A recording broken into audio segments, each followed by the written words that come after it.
ആഗോള അയ്യപ്പ സംഗമത്തിൽ തിരുവിതാംകൂർ ദേവസ്വം ബോർഡിനെ വീണ്ടും വിമർശിച്ച് ഹൈക്കോടതി. ഓഡിറ്റിൽ ദേവസ്വം ബോർഡിന്റെ വീഴ്ച ഒറ്റപ്പെട്ടതല്ലെന്ന് വിമർശനം. അക്കൗണ്ടിംഗ് ഭരണ സംവിധാനങ്ങളിൽ ഗുരുതരമെന്നും സാമ്പത്തിക ഇടപാടുകൾ കൈകാര്യം ചെയ്യുന്നതിൽ സുതാര്യതയില്ലെന്നും ഹൈക്കോടതി ചൂണ്ടിക്കാട്ടി.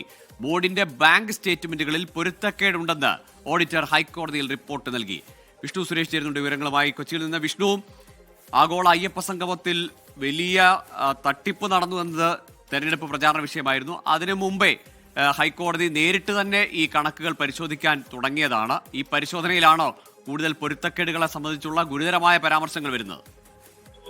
ഗോകുല്, ആഗോള അയ്യപ്പ സംഗമവുമായി ബന്ധപ്പെട്ടുള്ള ഹർജി എപ്പോൾ ഹൈക്കോടതി പരിഗണിച്ചാലും അതിൽ അതിരൂക്ഷ വിമർശനം ദേവസ്വം ബോർഡിന് ഉണ്ടാകുക എന്നുള്ളത് ഇപ്പോൾ ഒരു സ്വാഭാവിക നടപടിയായി മാറിക്കഴിഞ്ഞു. ഇത്തവണയും ഹൈക്കോടതിയുടെ ഭാഗത്ത് ശക്തമായ വിമർശനം, പ്രത്യേകിച്ച് ഈ കണക്ക് കൈകാര്യം ചെയ്യുന്നതിൽ ഒരു സുതാര്യതയും ബോർഡിന്റെ ഭാഗത്ത് ഉണ്ടാകുന്നില്ല എന്നാണ് കോടതിയുടെ പ്രധാനപ്പെട്ട നിരീക്ഷണം. അക്കമിട്ട് നിരത്തുകയാണ് ബോർഡിന്റെ വീഴ്ചകൾ. ഈ തിരുവിതാംകൂർ ദേവസ്വം ബോർഡിന്റെ ബാങ്ക് സ്റ്റേറ്റ്മെന്റിൽ ഗുരുതരമായ പൊരുത്തക്കേടുണ്ടെന്ന് ഓഡിറ്റർ പറയുന്നു.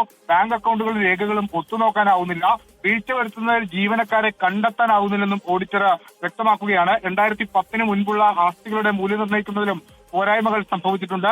ഈ കരാറുകാർക്ക് നൽകുന്ന തുകയിലടക്കം ഗുരുതര ക്രമക്കേട് സംഭവിച്ചതായാണ് ഇപ്പോൾ ഓഡിറ്റർ നൽകിയിട്ടുള്ള റിപ്പോർട്ട്. ഈ റിപ്പോർട്ടിന്റെ അടിസ്ഥാനത്തിലാണ് ദേവസ്വം ബെഞ്ച് ഇന്ന് ഈ അതിരൂക്ഷ വിമർശനം ഉന്നയിച്ചിട്ടുള്ളത്. ഈ ആഗോള അയ്യപ്പ സംഗമത്തിന്റെ ഹർജി 2000 DBR 2 ഓഫ് 2025 ഈ രണ്ട് ഹർജികളും ചേർത്ത് അടുത്ത തവണ പരിഗണിക്കാൻ വേണ്ടി ഇപ്പോൾ മാറ്റിയിരിക്കുകയാണ്. ആ ഘട്ടത്തിലെങ്കിലും കണക്ക് പുറത്തു വരുമെന്ന് പ്രതീക്ഷിക്കുന്നു.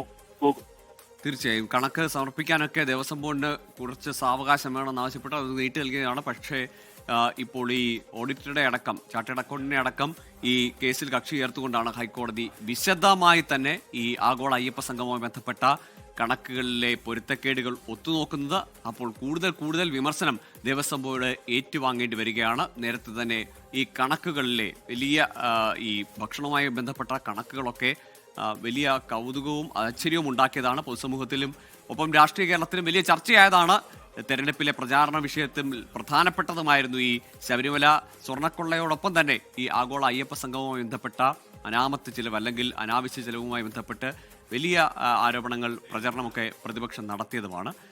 പക്ഷേ ഇപ്പോൾ ഹൈക്കോടതിയുടെ ഭാഗത്തു നിന്നാണ് തുടർച്ചയായി ഈ കേസ് പരിഗണിക്കുന്ന ഘട്ടങ്ങളിലെല്ലാം ദേവസ്വം ബോർഡിന് കനത്ത വിമർശനം ഏറ്റുവാങ്ങേണ്ടി വരുന്നത്. കണക്കുകൾ ഇനി പൊതുസമൂഹത്തിന് മുന്നിലേക്ക് അല്ലെങ്കിൽ കോടതിയിലേക്ക് പൂർണ്ണമായും വരട്ടെ. അപ്പോൾ ഇനിയും എന്തൊക്കെയാണ് വിമർശനങ്ങൾ വരാനിരിക്കുന്നതിലൂടെ കണ്ടറിയണം. വിഷ്ണു സുരേഷാണ് വിവരങ്ങൾ നൽകിയത്.